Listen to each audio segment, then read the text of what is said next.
বড় ছেলে তেজ প্রতাপ যাদবকে দল থেকে বহিষ্কার করেছেন লালু প্রসাদ যাদব, আর তাই গিয়ে রীতিমতো তোলপাড় পড়ে গিয়েছে বিহারে ভোটের আগে আরজেডি শিবিরে। তেজ প্রতাপের আচরণ আমাদের লড়াইকে দুর্বল করে দিচ্ছে, তেজ প্রতাপের আচরণ আমরা সমর্থন করি না, এমনই মন্তব্য তেজস্বী যাদবের।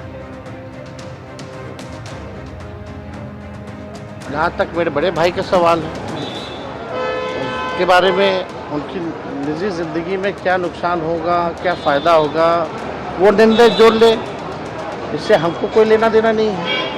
और पहली बात कि भाई हमारी बात अगर जहाँ तक है तो हम नेता विरोधी दल होने के नाते बिहार की जनता की आवाज़ उठा रहे हैं और हम बिहार के प्रति, बिहार की जनता के प्रति समर्पित हैं।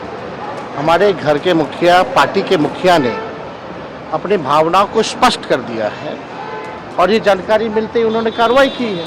19 দিন পর এখনো অবস্থানে চাকরিহারা শিক্ষক শিক্ষিকারা, এবং তারা বারবার যে কথা জানিয়ে আসছেন এবং তারা ডেডলাইনও বেঁধে দিয়েছেন সরকারকে। সোমবার পর্যন্ত হাইকোর্টের নির্দেশে সল্টলেক সেন্ট্রাল পার্কে সরছে ধর্ণাস্থল, চাকরি ফেরোচ্ছে তারা নিজেদের অবস্থানে অনড়। চাকরিহারা শিক্ষক চিন্ময় মণ্ডল তিনি কি বলছেন, না সরকার বা কমিশন যতক্ষণ না তাদের নিজেদের অবস্থান স্পষ্ট করবে ততক্ষণ আমাদের আন্দোলন চলবে। দেখুন কি বলেছেন তিনি। যদি দেখা না পাই, আমরা যদি কোনোভাবেই কোনো সদুত্তর না পাই, তাহলে আমরা অবশ্যই নতুন কিছু ভাববো। এবং আমরা চাইছি যে সরকার পক্ষ হোক বা কমিশন হোক বা যে কেউ হোক, আমাদের বিষয়টা নিয়ে একটা ক্লিয়ার যেন রাস্তা দেখান, একটা পথ তো দেখাবেন যে তারা কি ভাবছেন, বহাল করার কথা কিভাবে ভেবেছেন এবং কি কি পদক্ষেপ তারা নিতে চলেছেন, সেটা আমাদের জানাটা অত্যন্ত জরুরি। অর্থাৎ চাকরিহারা শিক্ষক শিক্ষিকারা তারা পথ খুঁজতে চাইছেন, দিশা চাইছেন সরকারের তরফ থেকে এবং কমিশনের তরফ থেকে। শিক্ষামন্ত্রী ব্রাত্য বসু তিনি কি বলছেন, না এই নিয়েই তো বহুমত চাকরিহারা শিক্ষক শিক্ষিকাদের মধ্যে। ঠিক কি বলেছেন তিনি, রাখবো আপনাদের সামনে।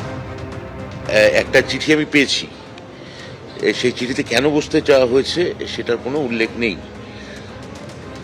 একটা দল আমাকে আবার মানে এটার সঙ্গে আমি যতদূর জানি 2-2,500 শিক্ষক আছে, আরও 2,000-2,500 শিক্ষক আছেন যারা আমাকে কোনো চিঠি দেননি, যারা সম্পূর্ণভাবে সরকারের সঙ্গে সহযোগিতা করতে আগ্রহী। আরও কিছু লোক আছে যারা কোনো আন্দোলনই নেই, তারা মূলত সরকারের উপর ভরসা রাখছেন এবং আইনি লড়াইয়ের দিকে তাকিয়ে আছেন। তাহলে একটা অংশ এটা নিয়ে আন্দোলন করতে চাইছেন, আমরা কিন্তু এই তিন পক্ষের ওপরই আমরা সহানুভূতিশীল। চিঠিতে উল্লেখ নেই কেন বসতে চেয়েছেন, ফলে আমি তো একাধিকবার বসেছি। এটা আমাদের বুঝতে হবে যে সরকার ওনাদের সর্বতভাবে সহযোগিতা করতে চাইছে। যদি বসতে চান, কি আলোচনা করতে চান, সেটা একটা নির্দিষ্ট ঠিক ফর্মে আমাকে একটা চিঠি দিন। যাই হোক, ওরা একটা কথা বলেছেন, সেটা আমরা শুনেছি। আমাদের দপ্তরের পক্ষ থেকে নিশ্চয়ই কেউ না কেউ কালকে ওদের সঙ্গে যোগাযোগ করবেন এবং একটা যে চিঠি ওরা দিতে চাইছেন সেই চিঠি ফের ঘুরিয়ে একটা ঠিকঠাকভাবে ফরম্যাটে যেতে দেন, সেটার আবেদন আমাদের সরকারের পক্ষ থেকে আগামীকাল কোনো সরকারি অফিসার নিশ্চয়ই করবেন।